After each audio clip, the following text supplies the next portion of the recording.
Yo, what's going on, guys? So today we got a special deck profile this weekend from the past regional that's happened this weekend here in Anaheim, California, with my boy Nick getting his first regional top 8, actually, playing what deck, and what place did you get? Yeah, hey, so I got second place at the Anaheim Regional, and I played Snake Eyes Azamina Pure.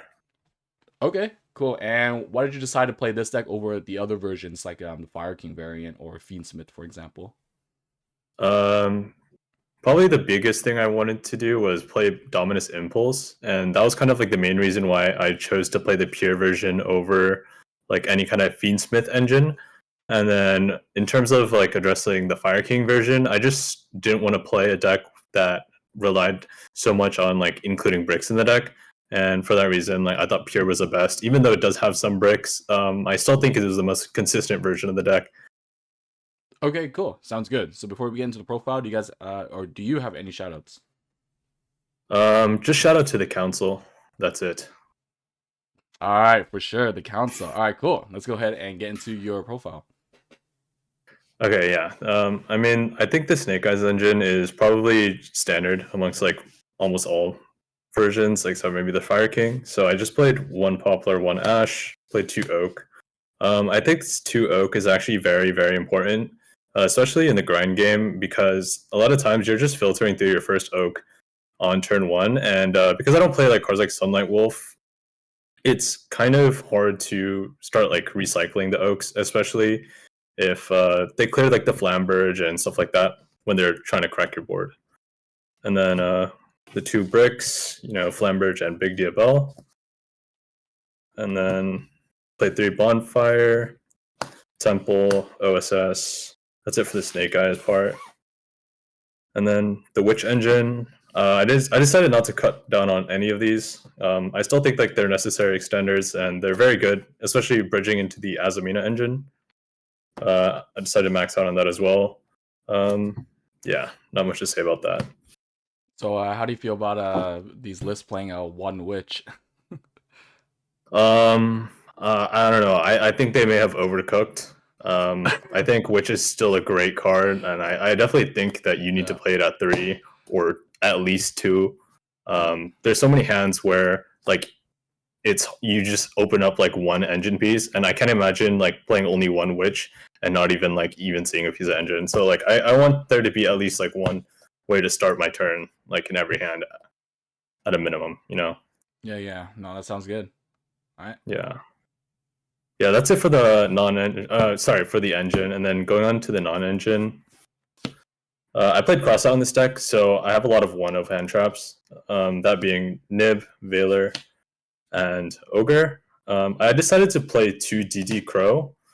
Um, I thought DD Crow was a good hand trap to play. One because it doesn't conflict with Impulse at all, and two, it also hits. It has like a pretty good spread of like what it hits in terms of like the Azamina core. Being able to prevent them from like having that recursion is really important in the grind game, and also like I think sometimes like they won't expect to be able to get cut off from their Omni negate completely, and then that way, I it turns on my cards like Nibiru and other stuff like that. Um, yeah, it also hits like just random stuff like Mermail, Dragoons, just having different applications like that. Just so I thought, just kind of justify the card for me. And then for the three ofs, I think these are like the mandatory ones that like every list is probably playing. So you got the three Ash, three Fuwalos, three Impulse, and three Imperm. Yeah, not much to say about that. Like I think Fuwalos is a great card, especially in this deck because when you go first, you can just ditch it off Witch, send it with like the Azamina, and yeah, there's really no complications outside of that. Yeah, and then finally like two Crossout, one Cold Buy. Yeah, I thought this card was fantastic. Actually, I hit so many Perulias, I hit so many Fuwalases. Just like a lot of times, I also, like I said, open like one way to start playing, like whether that be a Bonfire or a Witch, and like having this like shield from that one play going through, kind of just felt really good. Yeah, I think one of the best things about the pure version is that you get to play Crossout. It feels like almost like a god card right now. Yeah, it really does. Yeah.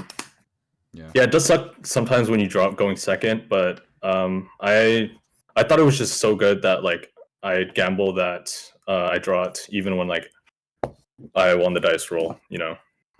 Yeah, no, that's like I think it's a fair trade, honestly. So that sounds good. Yeah, yeah, and then so for the extra deck, we'll go ahead and show that. Deck seeds. I played one Fuko and one Hope Harbinger. Yeah, so I thought Fuko was like absolutely mandatory, just given by the fact that it was a regional, and regionals tend to just be littered with like 10 pi, and I wasn't really just trying to get scammed out of that. So it was nice to have like just this Fuko in my extra deck when my opponent elected me to go first, and we like it just felt so safe every time I was able to end on this. Hope Harbinger is just like another piece of my end board. I thought it was okay. Um, Realizing that it doesn't allow you to have your flammers float into bodies. It does complicate your follow up, but I guess the end board is like to be further explored. To be honest, I think there's room for improvement. I played a card for card, almost a card for card list with the person that got fourth place, and in the spot of this, he played Ensemble Robin. I actually think I may have probably played that over this if I was able to get it in time. But because of the reason that I just couldn't find one before the regional, I just ended up playing the Hope Harbinger. And I didn't think it was good. I didn't think it was bad. So it was just there, you know. Yeah. Played the Goddess.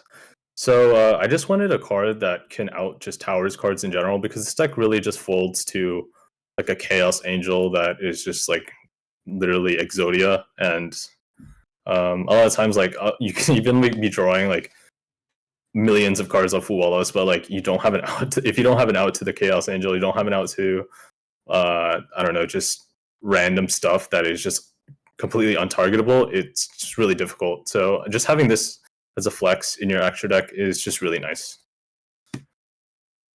Next, I played the Raging Zealantis. You know, just standard kill cards. It was very good. I did make it a lot. One princess, and then both the charmers. These charmers are absolutely insane.